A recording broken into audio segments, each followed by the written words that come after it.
Hello, hello, and welcome to the first episode of Accountable Sports. This first episode, our inaugural episode, is going to be the decade team for the Buffalo Bills, 2010 to 2019. We're going to select our offense of players for this episode. Yeah. So let's get right into it. To talk about the decade, wasn't the best decade. Definitely ended a lot better. Oh than what it yeah, I started. mean we're yeah. going up. We're going up. Yeah, hopefully this next decade It's going to be like a whole different ball game. Yeah. Like us talking about the 90s to 2000 yeah. versus like what happened in this last 2 decades. Yeah, 2 decades, really, yeah. Right. So, but yeah, I mean, we had some memorable players, though, I still think, and looking at some of the stats. I mean, it was fun looking up a lot of these players that I might have forgotten, or looking up the stats and see what they actually had for Buffalo during their time here. And some of it, I couldn't believe how long some certain players played with. Yes. That was definitely the most interesting thing that when we did just a little research on this, Yeah. definitely was. Absolutely. So let's get right into it. For offense, I mean, you got to start off with quarterbacks. Quarterback. Most important position. Most important position. We narrowed it down to 3 quarterbacks: Ryan Fitzpatrick, Tyrod Taylor, Josh Allen. I mean, because we're talking about the all-decade team, Yeah. as much as I like Josh Allen, what he's doing, can't talk about. Yeah. He's been there for 2 years. 2 years. Yep. Made the playoff once. Yep. Playoff loss, just like Tyrod Taylor. Yeah. Who was there longer? Right. So And then you got Fitzpatrick, who was there 3 years as well. Fitzpatrick, 2010 to 2012. Tyrod Taylor, 2015 to 2017. And then Josh Allen, 2018 and 2019. Yeah. So, but I mean, if looking at the numbers, I was surprised at how many touchdown passes Ryan Fitzpatrick had. see, that's what surprised me too, Yeah. because he finished off with 71. 71 touchdowns. Like that's incredible for 3 years. Yeah. Like for a Bills quarterback. For a Bills I mean, quarterback during that time. bar's real low. I know, like bar's but, low, but like that number. But if you would have surprised told me, Yeah. like Ryan Fitzpatrick, 3 years, the wide receivers that he had, Yeah. would you? I mean, 71 touchdowns. I wouldn't. I wouldn't have guessed it. I always liked it. He was a gunslinger. Yes. Because of his gunslinger mentality. Yep. 54 picks. Yeah, 54 picks. Yeah, I mean, Which is tough because when you look at Tyrod Taylor, who wasn't even close to him in touchdowns, Nope. I mean, 51. yeah, 20 it's behind. 16 picks. I mean, the touchdown to pick interception ratio. Yeah. Huge. Yeah. But then you factor in the rushing yards. Yeah. And the rushing yards and rushing touchdowns, it's not even a comparison. No. I mean, you're looking at rushing yards, 1,500 for Tyrod Taylor and 600 for Ryan Fitzpatrick. Yeah. And then touchdowns, you're adding another 14 touchdowns for Tyrod Taylor. Right. And So, I mean, one which for gets you Fitzpatrick. pretty similar in total touchdowns. Yeah, total touchdowns. To me, it ultimately melts down to winning percentage. Mm-hmm. And this game is an interesting fact Okay. that Tyrod Taylor win percentage Yeah. 0.535%, Okay. Just third over 50%. third all time in Bills history. Oh my God. Cuts me to the core. It is. But that just tells you, like when I look back at it, okay, Jim Kelly's clearly the number one. Yeah. I mean, Jack Kemp went, or Jim, Jack Kemp. Kemp, yeah. Like, he's number 2 in Bills history, I think, in most quarterback statistics. Right. And so I'm guessing he's going to be number 2. Yeah. But I'm talking about like all decade team. Yeah. When I melt down to it, Tyrod, his touchdown to interception ratio Yeah. is 0.535%, which is third time all time in the Yep. Bills history. Ryan Fitzpatrick couldn't win. No. My all decade quarterback, Yeah. Tyrod Taylor. Absolutely. And just to hammer home on the whole winning and quarterback's the most important position, Tyrod Taylor broke the drought. Yeah. He is the answer to the trivia question: who was quarterbacking the Bills when the playoff drought broke? Yeah. He is the answer to that trivia question, and I don't think he gets enough love from Bills Mafia 716 Buffalo. We suffered so long, and I feel like a lot of the credit goes to Sean McDermott. Don't get me wrong, Sean McDermott's a great coach. Oh, Hopefully he's here a long time. But If he makes the playoffs this year, you give him a 7-year contract yeah, give extension. him whatever he wants. Yeah. Give him that John Gruden money. Yeah, trust the Pony up. process. Let it go. So yeah, Tyrod Taylor, quarterback for the decade. Yeah. Running backs again. Running backs. I mean, this decade was essentially owned by three running backs. 3 running backs. LaShawn McCoy, Fred Jackson, C.J. Spiller. and you and I both decided that based on this all-decade team, we're picking 2 running backs. Yes. Yeah. Yep. Picking 2 running backs. So I mean, we only put 3 on the list because stat-wise, I mean, you're not going to put in like a Mike Gillislee who had a couple games. A Bobby Dixon who came in there and like Yeah. did Mike a couple Tolbert. Yeah. Those So random times we hit. Yeah. yeah. So you don't want to get like too nitpicky with a couple games versus like a career. Yeah. So we got it narrowed down between LaShawn McCoy, Fred Jackson, and C.J. Spiller. So really, we're only throwing one out Right. since we're picking 2 running backs. So we had it down between Fred Jackson and C.J. Spiller. Yeah. LaShawn McCoy, shooing. Yep. Shooing. He had an awesome, like, I think it was like he had like a 13 rushing touchdowns. Like, he had one great year. Yeah. I can't remember which year it was. I think it was his second to last year, too. Like Yeah. he finished almost on a high note. I think that was the year we went to the playoffs, actually, is the year that you're talking about. Yeah. And he essentially carried us to the playoffs. But so we have it narrowed down between Fred Jackson, C.J. Spiller, of who RB number 2 for the decade is Right. going to be. Fred Jackson, 25 touchdowns rushing, whereas C.J. Spiller, 12 rushing. I mean, and then like you put up the rushing yards and receiving yards, very similar. Very similar. And the crazy thing is they split time. Yeah. So like, this was to me this was a hard decision for running back too. And I hate saying it because Fred Jackson, I love that man. Yeah. It was the heart and soul really for like Yeah, 3 years. absolutely. The goal line situation you wanted Fred Jackson in there. Yep. Third and short, a passing down you wanted him Yep. in there. Even though we invested a number 7 pick on Spiller, number 9. Yeah, number 9, I think. I think it was 9. It was a Number top 9. 10 pick. Yeah, top 10 pick. He was just ahead of his time. Yeah. Ahead of his time. I don't think we used him well enough in the passing game to where, like, if he came out, he would be like an Alvin Kamara, Christian McCaffrey type. I feel like he has that skill set. Yeah. He was ahead of his time. Yeah. So, but I mean, I had it as LaShawn McCoy and Fred Jackson because Fred Jackson had 13 more touchdowns with similar yards. I think when it melts down to it, Fred Jackson got the job done. Yep. When the team needed him to. Absolutely. But we can't not knock on C.J. Spiller. That was a whole tongue twister. Right Yeah. Right. I mean, there was one season where C.J. Spiller had like almost like 1,700 yards of like all-purpose. Yeah. And again, he had just 1,000 yards rushing, right? Rushing, yeah. It was like 1,200 yards. Yep. So I'm saying, like, the tough part, like, well, Fred Jackson's best year was 2009. Right. So, like, it was you got to turn a blind eye to those, Right. Put it on your blinders. Like, but each year in 2000, like, that all-decade, Fred Jackson didn't do one season over 1,000 rushing yards, which was very surprising to me. Yeah, me too. But he had more receptions, more receiving yards. Yep. More rushing yards with the same amount of carries, which surprised me. So, yeah. So, LaShawn McCoy, Fred Jackson, your 2 running backs for the all-decade team. Yeah. So, now let's move into wide receivers. Wide receivers, we had a lot longer of a list. I mean, we've had quite a few wide receivers come through Buffalo through this decade. So, let's start with your number 1 wide receiver. My number 1 wide receiver is Stevie Johnson. Yeah. And we're picking 3 of these. We're picking 3, yeah. Picking 3 wide receivers.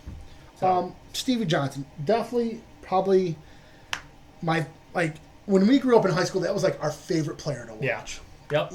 Absolutely. He got the job done.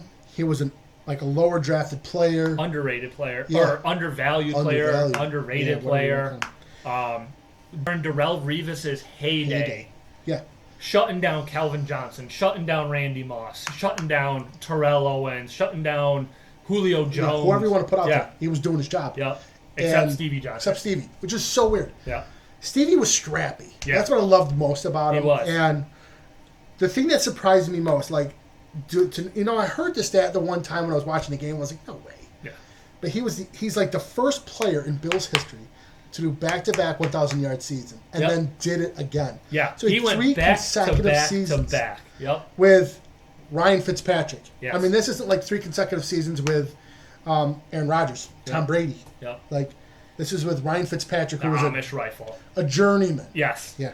Rams, Bengals, Bills, Jets, Dolphins, Titans. Yeah, I mean, it's insane. Yeah. So, and the crazy thing is too, he didn't really have a running mate. No. He did not have a number 2 wide receiver. I mean, we were going through. David Nelson and T.J. Graham were essentially the number 2s during his time.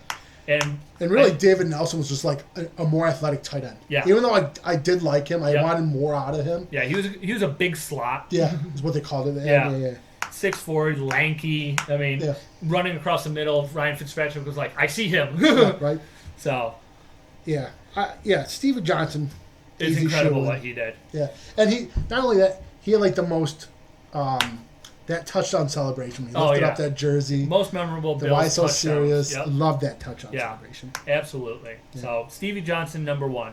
Number 2 wide receiver, I give it to Robert Woods. Robert Woods had longer career in Buffalo. He played 4 years here, from 2013 to 2016. Played more games. And he was just a great player for Buffalo. Like, I don't think he wanted to be here. No. Never came out and said that. But when he left in free agency, he went back home to California. Yeah. He was a California kid, went to USC, came to Buffalo, never made a boo-hoo about it. No. And went out there injured, stalk blocked. That's what I'm going to say. Like, one of them was like unmeasured stats or whatever you want to call it. Yeah. Just what he did for the run blocking. Yes. Game. Like we talking about like the running backs that we just picked for the All-Decade team. Yeah. Some of that was purely because Robert Woods was blocking that safety or extending that block on that corner. Yeah. I mean, I've seen him block linebackers and making it look easy. Yeah. And then I watch our tight ends now, and it's like, yeah. Robert Woods is, I mean, if he would have stayed in Buffalo, he would have gone down as a fan favorite. He would have gone down as a legend. Yeah. But I mean, you even looking at his stats, I mean, 2,400 yards, 12 touchdowns. But that's a tough thing. When I try to think about, like, I mean, if we had to put like 1, 2, or 3, I have a hard time putting Robert Woods above Sammy. Right. Only because, like, most of his career, he was the number 2. Yes. And where Sammy Watkins, we relied on him to be that number 1. Yeah. Now, mind you, Sammy had a couple good seasons with the Buffalo. Yeah. And then he faded away. And injuries took its toll. I mean, but one of my things is your best ability is your availability. And Robert Woods was out there pushing it with the hamstrings, growing, whatever it was. Yeah. I mean, Sammy Watkins finished off with just a little bit more yards, and then more touchdowns. Yeah. And played less games. Yeah. That's like the toughest part. Right. Yeah, he played a year less games, but same amount of yardage and very similar in touchdowns. And that just shows you like what Sammy could do with the ball when he caught the ball, or what he did with the routes. Yeah. Like we expected so much. Like if I had to put it like talent wise, Sammy Watkins was without a doubt the most talented wide receiver we drafted. Oh yeah, without a doubt. Yeah, and in the decade, yeah. Yeah. Without a doubt, he was the most talented. I mean, like physically gifted wide receiver. Right. Incredible. Like what he running. Size-wise, I mean, he's 6'1", 6'2", and runs a 4.4. I mean, he was a gifted wide receiver, absolutely. Mm-hmm. So, I mean, I think that narrows down our number 3 choice since we talked about him a little bit with number 1, number 2. I know we don't label it, but like if I had to, that would be my list. Yeah, absolutely. I get it. And so number 3 wide receiver, Sammy Watkins. Yeah, that's your decision. Yeah. Well, but you know what else number 3. The number 3. Those are our 3 wide receivers. Yeah, those are our 3 wide receivers. I think it was most fun when I was like doing this list. We're thinking like the couple of receivers that we had on our team, and I think that were like fan favorites that are like we talked about with like David Nelson, but like how about Chris Hogan? Yeah, Chris Hogan. 7'11". Yep. He was like one of my favorites to watch. Yeah, lacrosse player from Penn State. Yep. Joined our team. You know, and he's coming in here being number 4. Yeah. And he number fought 4 wide spot, receiver. Yeah, fought for a spot. Fought for everything. I mean, he was number 4 behind Sammy Watkins, Robert Woods, Marquise Goodwin, and then it was Chris Hogan. But everyone knows who Chris Hogan is. Oh, yeah. And I think it was funny because we were just talking about this. Like, I was like, when I think of a name, I always try to like remember like a play, a touchdown celebration, like when we brought up a Stevie Johnson. Absolutely. Chris Hogan. Yep. That. We just looked it up because I thought it was a 3rd down play or a 4th down, but it was actually a 2nd down play. Yeah. But that Vikings drive. 2 minutes. 2 minutes. Last 2 minutes. like second down play, Yeah. and it's second and long though. Right. And the funny thing is, like, we were talking about, it's like, oh, what corner? Like, Sammy Watkins was probably being guarded by Xavier or whatever the heck his name Xavier is. Rhodes. Rhodes. Yeah, the number one. Yeah. And then come to find out, he caught it over Xavier Rhodes. Like, high pointed a ball. Yep. Out jumped Xavier Rhodes, Yeah. who's known to be a bigger corner. Bigger physical one. Yeah. Yeah. So you're talking about a corner that's 6'1", just as big as wide receiver. And then that touchdown caught the next play by Sammy Watkins. Yep. But yeah. But that was like, he was like one of my players that, like, thinking about the decade. Yeah. He'd be kind of like one of those ones that I always just enjoyed watching. I was always fascinated just by Marquise Goodwin's speed. Yeah, he could only stay healthy. Yeah, if he could have stayed healthy, he could have been. We drafted 2 Olympic sprinters with like Marquise Goodwin and T.J. Graham. Yeah, right. Exactly. Marquise Goodwin. Everyone in the NFL is fast, and then he was faster. Yeah. He was an Olympics triple jump? Yeah, triple jump. Yep. Yeah. And long jump, I think too. Yeah, I think something like that. Like he was just gifted athlete. He was a fun one to watch though on the football field. So, but yeah. So our 3 wide receivers, wrapping it up. Yeah. Stevie Johnson, Robert Woods, Sammy Watkins. Yep. No particular order. So, now moving into tight ends. Who's your tight end? To me, this is an easy decision. It's between 2. It's between 2. Yeah. But I think with Scott Chandler and Charles Clay. Those are the 2. That's who you had? Okay, Yep. yeah, good. Yep. My 2. I think my biggest argument for Scott Chandler, like, is I know this is probably good. Like, you know how we talked about the intro, like, oh, you're going to argue one, you're going to argue. Yeah. This is going to be that prototypical one time right now. Yep. Scott Chandler is my pick. And this is how I put it. Okay. 2003, okay? He led the team in receiving yards and receptions. That's still baffling to me. That's what I'm saying. Like, when we looked up these things, it's like, what? Yeah. Like, you led the team? Yep. And not only that, he had 2,100 total receiving yards, 182 receptions, and 17 total touchdowns. Yep.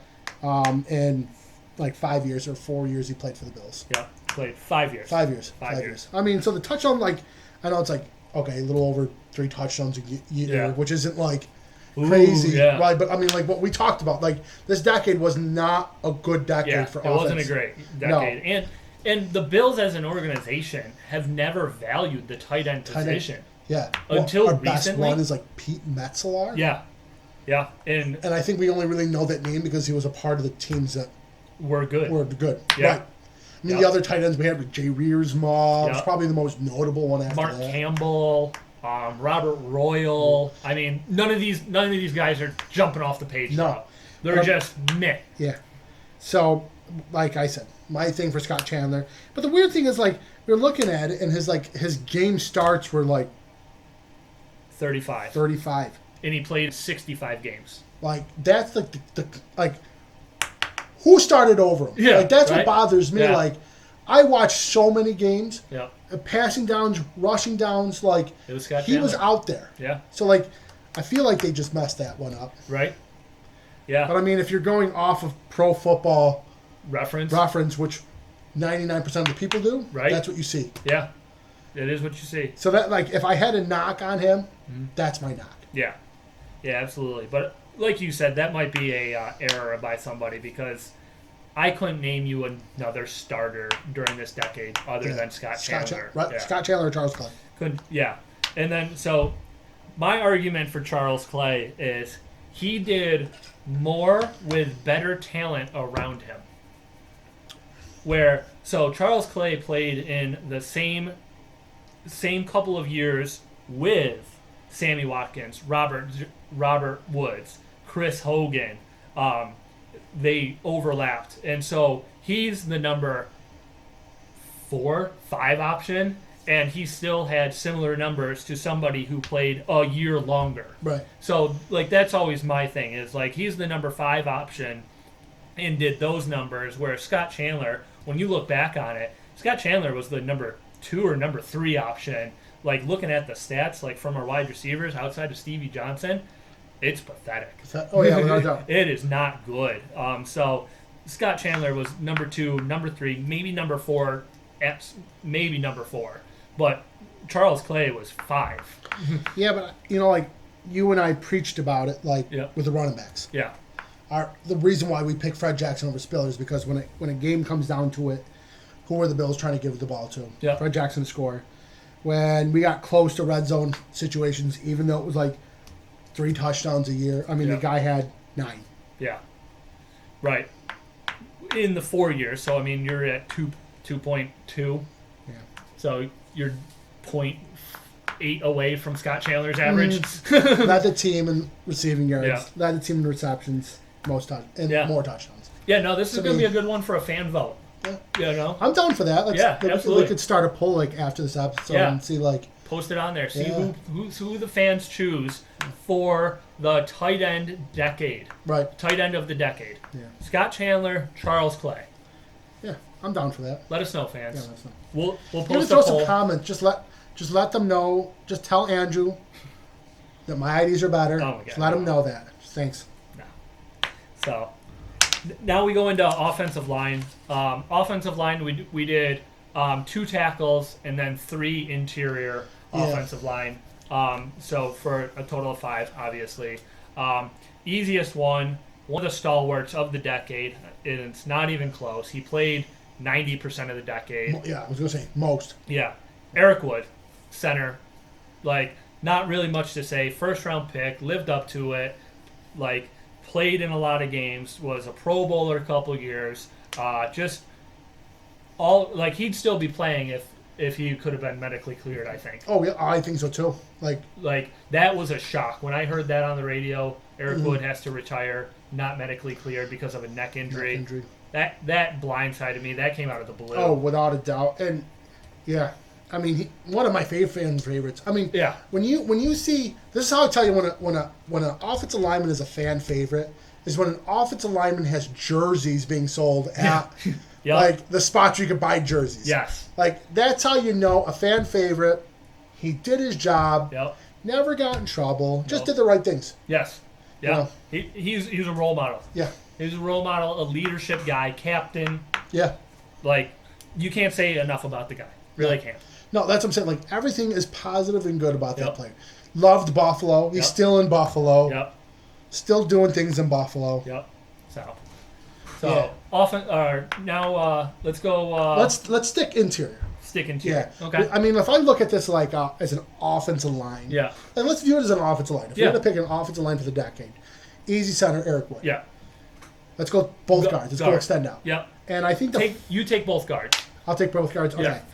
The first one and the easiest one I think is Richie Incognito. Okay. Yep. You know, he was out there. He did that kind of like he wanted to be that big tough guy, bring that blue collarness back to Buffalo. Yeah. And he had a chip on his shoulder because of all like the bullying accusations that he got down in Miami. And he came to Buffalo, and we brought back that run game that we wanted to have. I mean, like we talked about with what him and Wood paved the way. Yeah.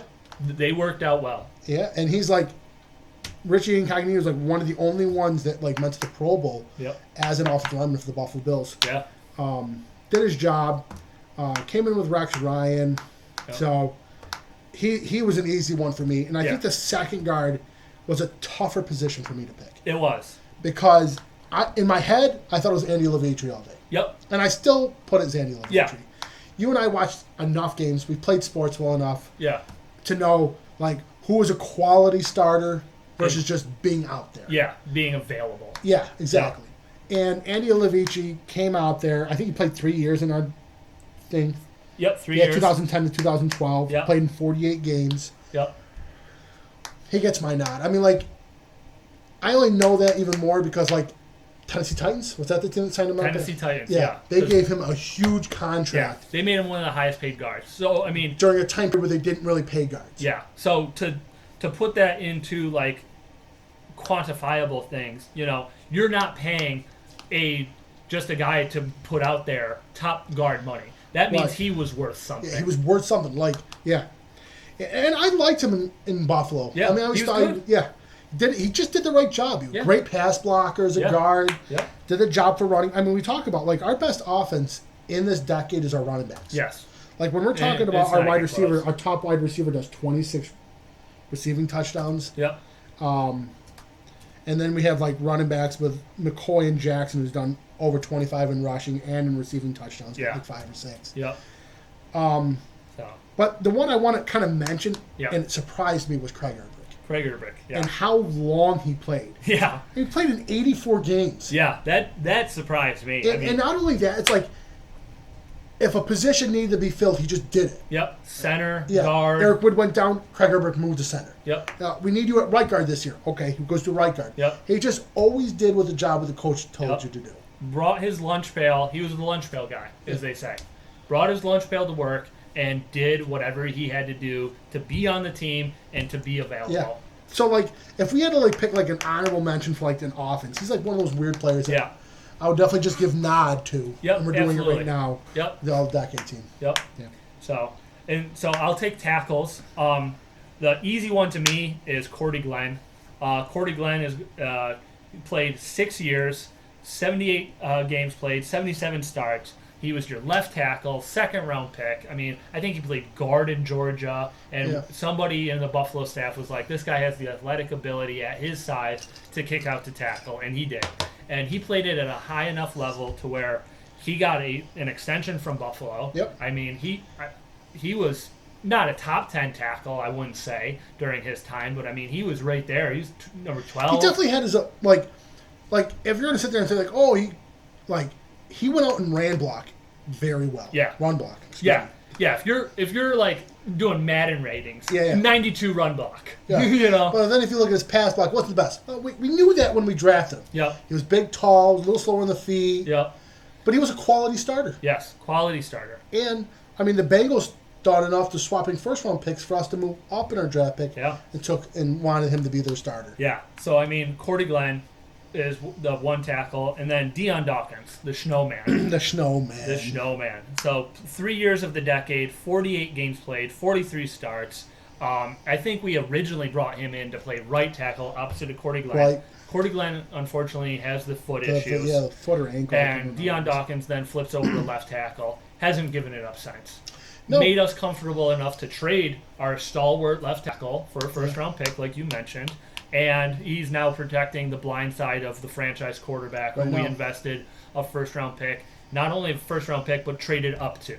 Right. So I mean... Yeah, I like those are my two. Yeah. I think the only one that, like, another player that surprised me for how long he played there was Jordan Mills. Yes. I felt like every year we were giving him a contract extension for another year. Like, we'll look into something better. And 4 years. Played 4 years. 4 years at right tackle. Yeah. Just an average player, not to knock him or anything. Just an average player, though. Played 4 years in Buffalo. Definitely an honorable mention, though. I mean, if you're going to build a 53-man, Craig Urbick and Jordan Mills are your backup offensive linemen. Without a doubt. Yeah. I like it. Yeah. So, last position for offense that we're going to cover is kickers. Now, it was actually a very surprising split for kickers, and I'll let you get into that a little bit. And I think it was more difficult than I thought because, like, when I thought about, like, All-Decade, I was like, oh, maybe it's him, you know? Yeah. And I look at it, I'm like, crap, they all, like, played the same amount of years. Yeah. Like, Ryan Lindell played 3 years, Dan Carpenter played 4 years. And Hauschka's played 3 years. 3 years. Like...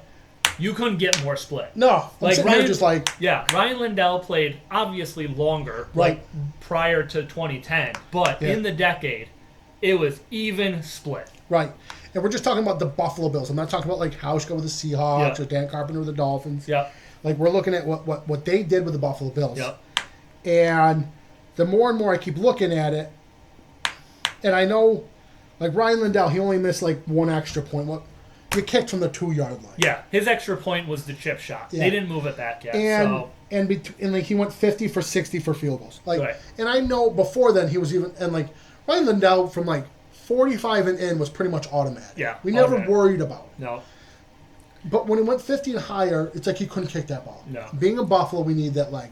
Didn't have the strong leg. No. So, but for me in this decade, I have between two players.